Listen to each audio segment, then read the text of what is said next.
এই রোদের মধ্যে স্বামী সন্তানকে নিয়ে কোথায় ঘুরতে গেলাম সব কিছুই আজকে শেয়ার করব। আসসালামু আলাইকুম সবাইকে, আশা করি সবাই খুব ভালো আছেন। যারা আমাদের আসামে আছেন তারা কিন্তু জায়গাটা দেখেই চিনতে পারছেন। তো আজকে আমরা যাচ্ছি উত্তর গুয়াহাটিতে অবস্থিত স্প্রি ওয়ার্ল্ড সরাইঘাট লেকে। এই লেকটা নতুন করে হয়েছে, তো যারা যারা দেখছেন তারা কিন্তু জায়গাটা দেখেই চিনতে পারছেন।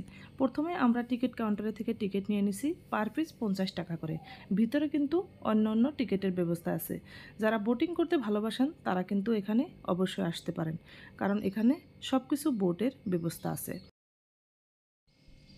মূলত প্রথমে আমরা যাচ্ছি বোটের দিকে, কারণ আমরা স্পিড বোটে উঠবো, এজন্য বোট কাউন্টারে যাচ্ছি। এখানে speed boat, pontoon boat, bike rider যে যেটা করতে পারেন।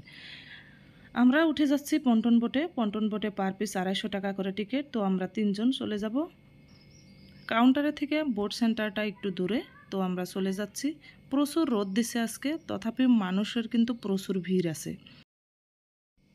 তো আমাদের সাথে বাচ্চা আছে, আমরা প্রথমে লাইফ জ্যাকেট পরে নিব। লাইফ জ্যাকেট পরার জন্যে চলে যাচ্ছি টিকিট নিয়ে। তো এখান থেকে লাইফ জ্যাকেট পরে নিব।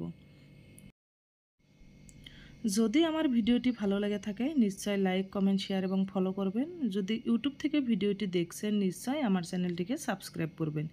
এখানে দেখুন আমরা লাইফ জ্যাকেট পরে নিচ্ছি। লাইফ জ্যাকেট পরে সরাসরি আমরা উঠে যাচ্ছি স্পিড বোটে।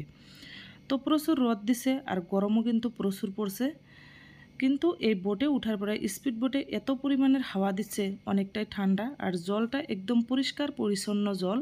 এখানে ঘুরতে কিন্তু বেশ ভালোই লাগছে। অনেকটাই সময় আমরা কাটিয়েছিলাম। যেহেতু বাচ্চা সাথে নিয়ে এসেছি, প্লেগ্রাউন্ডে তো যেতেই হবে। এত রোদের মধ্যে বাচ্চাগুলো কিন্তু কোনো কথাই শুনতেছে না, সবগুলো বাচ্চাই হই হুল্লোড় করে খেলাধুলা করছে।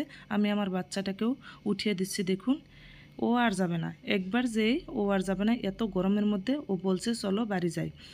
তো এক সাইডে গাড়ি চলছে ব্রিজের উপর দিয়ে, আর এক সাইডে কিন্তু রেল লাইন আছে, রেল চলছে। তো এই দারুণ সুন্দর দৃশ্যটা দেখার জন্যে এখানে আমরা ভিজিট করে গেলাম। যারা আসামে আছেন তারা কিন্তু অবশ্যই এই লেকটা ভিজিট করে যেতে পারেন। এবার আমরা গাড়িটা নিয়ে বের হয়ে যাব।